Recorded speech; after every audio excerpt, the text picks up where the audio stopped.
ఈ 'ఉప్పెన' సినిమాలో సార్. దేవిశ్రీ ప్రసాద్ గారు అసలు అద్భుతమైన ఆల్బమ్ ఇచ్చారు. నిజానికి టు బి ఫ్రాంక్ మాట్లాడుకోవాల్సొస్తే 'ఉప్పెన' టైంలో బుచ్చిబాబు ఎవరో తెలీదు. తెలీదు సార్ నిజం. కానీ దేవిశ్రీ ప్రసాద్ గారు తన మ్యూజిక్ తోటి జనంలోకి తీసుకెళ్ళిపోయారు. ఆ సినిమా గురించి మాట్లాడుకునేలా చేశారు. 200% సార్.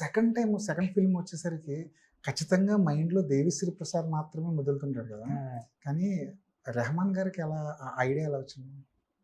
సార్ మీరన్నది 200% కరెక్ట్ సార్. 'ఉప్పెన' టైంకి దేవి గారికి నేనెవరో తెలీదండి. వైష్ణవి లత, కృతి ఎవరో తెలీదు. మమ్మల్ని ముందు మార్కెట్‌లో క్రియేట్ చేసింది ఈ సినిమాకి మ్యూజికే అండి. అవును.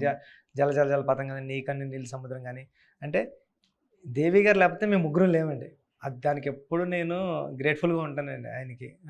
కానీ నాకంటే ఇండస్ట్రీకి వస్తే కొంతమందితో వర్క్ చేయాలని డ్రీమ్ ఉంటది కదా సార్. రైట్. అంటే డ్రీమ్ అంటే అరే! ఈ స్టార్‌తో చేయాలా? ఈ టెక్నీషియన్‌తో వర్క్ చేయాలా? అలా డ్రీమ్‌లో నేను ఊర్లో ఉన్నప్పటి నుంచి చిన్నప్పటి నుంచి ఏఆర్ రెహమాన్ సార్‌తో వర్క్ చేయాలని డ్రీమ్ సార్. ఆయన తమిళ్‌లో ఉంటారు. ఆయనకి తెలుగు రాదు. ఆయన మెయిల్‌లోనే కాంటాక్ట్ అవ్వాలి. ఫోన్ నెంబర్‌లో కూడా అని అందరూ భయపెట్టారండి. కానీ భయపడ్డాను. ఆహ్, అందరి మాటలు విన్నాను. వద్దు అసలు కాంటాక్ట్‌లో ఉండరంటే ఏదేమైనా పర్లేదు ఒక్క ప్రయత్నం చేద్దాం.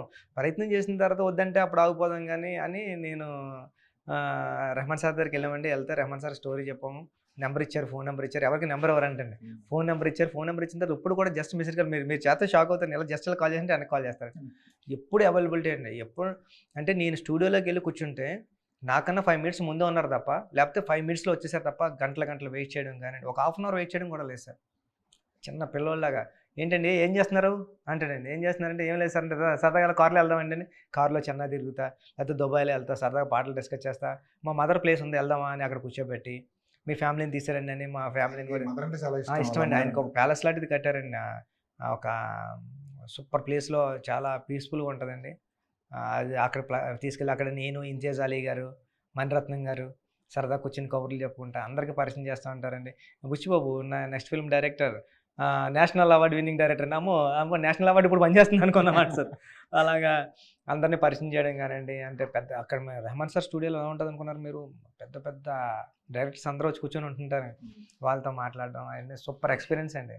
సేమ్ టైము అంటే ఆయన పాటలు ఏం పాటలు సార్ అది కన్నానులే మీరు ఏ పాట అని చెప్పండి 'ముస్తఫా ముస్తఫా' వెన్నెలవే ఇంక ఈ పాట ఆ పాట లేదండి. నేను రెహమాన్ సార్‌ని చూసినప్పుడు ఇలా చూస్తానండి.